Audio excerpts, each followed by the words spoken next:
दोस्तों, सूर्य देव की पूजा अर्चना के बारे में हिंदू धर्म में खास महत्व दिया गया है। इस पूरी सृष्टि में प्रकाश और ऊर्जा का स्रोत सूर्य देव ही हैं।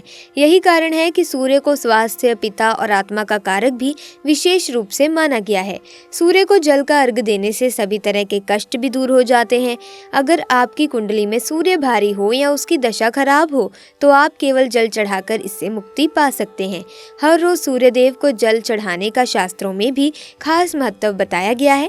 लेकिन क्या आप जानते हैं कि सूर्य देव को जल चढ़ाने के भी कुछ खास नियम होते हैं। सूर्य को जल चढ़ाते समय आपको ये गलतियां भूल से भी नहीं करनी है। पुराणों के अनुसार भी कहा जाता है कि संसार के समस्त मानव को स्नान करने के पश्चात सूर्य देव को अवश्य ही जल चढ़ाना चाहिए। तांबे के लोटे से जल चढ़ाना बहुत ही अच्छा माना जाता है। जल के साथ अक्षत एवं फूल मिश्रित कर सूर्य देव को जल चढ़ाने से सूर्य देव बहुत ही जल्दी प्रसन्न होते हैं। जल को चढ़ाते समय सूर्य देव के मंत्र का उच्चारण भी करना चाहिए। इससे मन में सकारात्मक ऊर्जा प्रवेश करती है। जिन लोगों का स्वास्थ्य अक्सर खराब होता है, यदि वे लोग हर सुबह स्नान करने के उपरांत सूर्य देव को जल चढ़ाते हैं तो उनको स्वास्थ्य से संबंधित जितनी भी समस्याएं होती हैं उन सभी का निवारण प्राप्त हो सकता है। बहुत से लोगों की कुंडली में सूर्य की दशा ठीक नहीं होती। इन लोगों को अवश्य ही रोजाना स्नान करने के बाद सूर्य देव को जल चढ़ाना चाहिए। इससे उनके घर में जो भी खराबी है उसमें सुधार आ सकता है। लेकिन कई बार ऐसा होता है कि नियमित तौर जल चढ़ाने के बाद भी कोई अपेक्षित परिणाम हासिल नहीं हो पाते। ऐसे हालातों में इन उपायों से विश्वास उठने लगता है जो कि किसी भी रूप में सही नहीं है। हो सकता है कि आप कुछ ऐसा कर रहे हो जिससे वो उपाय विफल हो रहा हो या फिर आपका तरीका सही ना हो। तो चलिए जान लेते हैं कि सूर्य देव को जल चढ़ाते समय हमें किन बातों का ध्यान रखना चाहिए। दोस्तों, पहली बात, पूरब की ओर मुख रखें। सूर्य देव को हमेशा पूरब की ओर मुख करके जल चढ़ाना चाहिए। हमेशा सूर्य की दिशा जब पूर्व की ओर हो उस वक्त ही जल चढ़ाने का प्रयत्न करना चाहिए। शुभ माना जाता है। जल चढ़ाते समय उस जल की छींटें आपके पैरों के ऊपर नहीं पड़नी चाहिए। हमेशा इस बात का ध्यान रखें कि आप जहाँ से भी जल चढ़ा रहे हैं उस स्थान से सूर्य देव को देने वाले अर्घ का जल आपके पैर में किसी भी हाल में नहीं गिरना चाहिए। अगर जल चढ़ाते वक्त आपके पैर में वो जल गिरता है तो ये अच्छी बात नहीं है, क्योंकि इसे सूर्य देव क्रोधित होते हैं। आपके ऊपर किसी की अशुभ दृष्टि भी पड़ सकती है। सूर्य देव को जल चढ़ाते समय सूर्य देव के इस मंत्र का जाप अवश्य करें। मंत्र कुछ इस प्रकार से है, ओम सूर्याय नमः। दूसरी बात, बिना स्नान किए जल बिल्कुल ना चढ़ाएं। भूल से भी ये गलती ना करें कि बिना स्नान किए ही सूर्य देव को जल चढ़ा दें। सूर्य देव को स्वच्छता बेहद पसंद है। ऐसे में यदि आप बिना स्नान किए उन्हें जल चढ़ाएंगे तो वो आपसे रुष्ट हो जाएंगे और आप जिस कारण से उन्हें जल चढ़ा रहे थे उस कार्य में भी आप असफल हो जाएंगे। तीसरी बात, ताम्र पात्र का उपयोग। आजकल प्लास्टिक का बड़ा फैशन चल रहा है। प्लास्टिक की किसी भी प्रकार की चीज़ों से सूर्य देव को जल बिल्कुल भी अर्पित ना करें। इसके अलावा स्टील, पीतल, कांच इत्यादि पात्र का भी प्रयोग ना करें। सूर्य देव को जल चढ़ाने के लिए हमेशा ताम्र पात्र का प्रयोग करना चाहिए।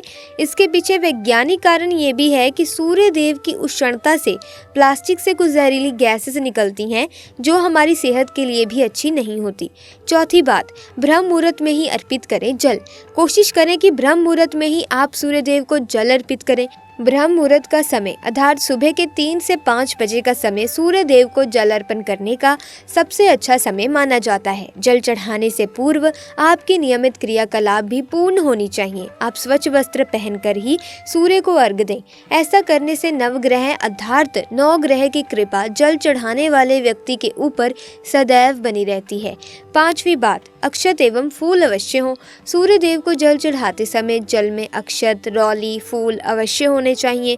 अगर आपके पास कुछ भी नहीं है तो अक्षत से काम चला सकते हैं, बस खाली सिर्फ जल ना चढ़ाएं। छठी बात, हाथ सर के ऊपर रखें।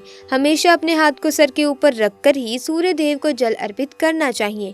जब जल की धारा सूर्य देव को अर्पित करते वक्त गिरती है तो उसी धारा से सूर्य देव को देखना चाहिए।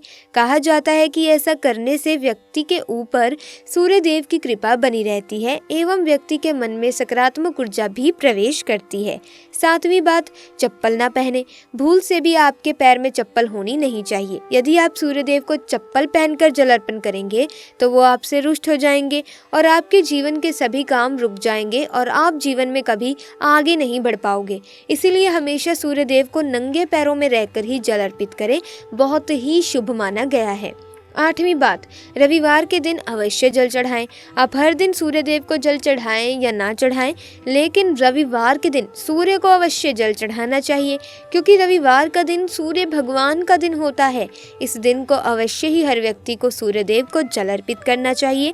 इससे यदि आपकी कुंडली में किसी प्रकार का कोई सूर्य से संबंधित दोष है तो वो दोष गुण में परिवर्तित हो जाएगा। दोस्तों, शनिवार को पीपल के पेड़ की पूजा करने से और दीपक जलाने से शनिदेव प्रसन्न होते हैं, लेकिन रविवार को भी शाम में पीपल के पेड़ के नीचे दीपक जलाने से फायदा मिलता है। इससे नौकरी पेशा लोगों का पद और प्रतिष्ठा बढ़ती है, घर में धन और यश बना रहता है। रविवार की रात को 1 गिलास दूध भरकर अपने सिरहाने रख लें। सोमवार को सूर्योदय से पहले उठे, स्नान कर उस दूध को बबूल के पेड़ में डाल दें। इस टोटके को 7 से 11 रविवार तक करें। दोस्तों, ऐसा करने से घर में आर्थिक तंगी दूर हो जाएगी। शास्त्रों के अनुसार कुछ महिलाओं को सूर्य देव को जल नहीं चढ़ाना चाहिए।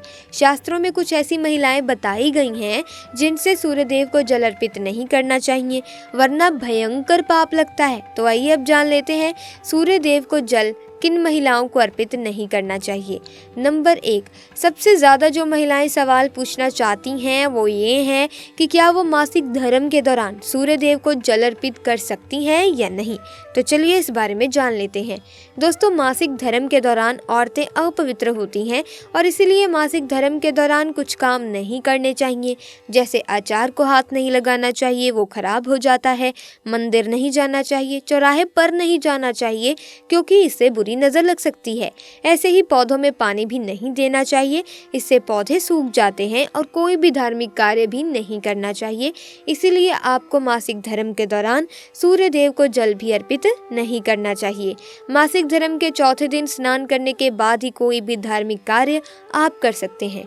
दोस्तों, नंबर 2, शादीशुदा महिलाएं। जी हाँ दोस्तों, ऐसी सुहागिन महिलाएं जिन्होंने अगर हिंदू रीति रिवाजों के साथ 7 फेरे नहीं लिए हैं तो आप इस अवस्था में सूर्य देव की आराधना नहीं कर सकते। ऐसे में आप दूर रहें। बगैर 7 फेरे लिए कोई भी महिला सूर्य पूजा नहीं कर सकती। शास्त्रों में इस बात की कतई मनाही है। अगर आपने कोर्ट मैरिज भी की है तो फिर भी आप सूर्य पूजा करने में सक्षम नहीं हैं। पहले आप 7 फेरे लें, तभी आप सूर्य देव को जल अर्पित कर सकती हैं। 7 फेरे लेने के बाद आप किसी भी धार्मिक कार्य में शामिल भी हो सकती हैं। और अगर आप शास्त्रों के विरुद्ध ऐसा करती हैं तो आप आपके भागीदार बन सकते हैं। सूर्यदेव आपसे नाराज हो सकते हैं। दोस्तों, भले ही कुंवारी कन्याएं सूर्य पूजा कर सकती हैं, जल अर्पित कर सकती हैं, लेकिन यहाँ हम बात कर रहे हैं शादीशुदा महिलाओं की। अगर आपने हिंदू रीति रिवाजों के साथ 7 फेरे नहीं लिए हैं तो कोई भी विवाहित स्त्री सूर्य देव को जल अर्पित नहीं कर सकती। ऐसे में आप पहले 7 फेरे लें, फिर आप कोई भी धार्मिक कार्य कर सकती हैं जिसका आपको फल भी मिलेगा और आपके घर में सकारात्मक ऊर्जा का प्रवेश होगा। तो आप इन बातों का ध्यान अवश्य रखिएगा। दोस्तों, अगर आप भी माता रानी की कृपा पाना चाहते हैं तो कमेंट सेक्शन में पूरी श्रद्धा से ज़रूर लिखिएगा, जय माँ लक्ष्मी, माता रानी आपकी झोली खुशियों से भर दे।